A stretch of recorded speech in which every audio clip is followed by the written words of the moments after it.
ঘন্টা থেকে দাঁড়ায় আছি, সকালবেলা এখন উঠলো, এই যে এখন আমাদের গাড়িতে পেট্রোল দিচ্ছে।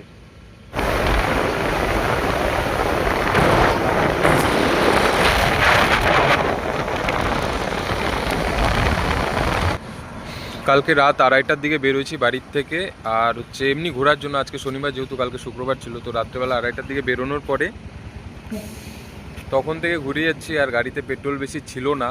আর আমরা এখন আছি চোপড়াতে, আমি আর আমার একটা বন্ধু, ওই যে আমার বাইক ওখানে RS 200, ওখানে তেল ভরাচ্ছে। আমরা এই পেট্রোল পাম্পের মধ্যে মিনিমাম 1.5 ঘন্টা থেকে দাঁড়ায় আছি। সকালবেলা যখন আমরা হচ্ছে আসছি এখানে, তখন থেকে পেট্রোল পাম্প বন্ধ। আর শিলিগুড়ি থেকে যখন বেরোচ্ছি তখন তো বৃষ্টি হচ্ছিল না, আর এখানে বৃষ্টি হওয়ার পরে আমরা ভাবলাম পেট্রোল ভরে এখান থেকে বেরোবো, বাট পেট্রোলওয়ালা এখন উঠলো, এই যে এখন আমাদের গাড়িতে পেট্রোল দিচ্ছে।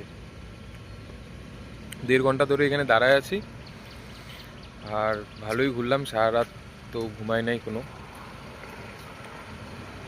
দেখা যাক, আমরা এখন পেট্রোল ভরে সিধা শিলিগুড়ি যাব। শিলিগুড়ি গিয়ে আবার ঘুমানোর টাইম পাবো না, কারণ আজকে শনিবার, আজকের দিন লাস্ট কাজ, কালকে সানডে।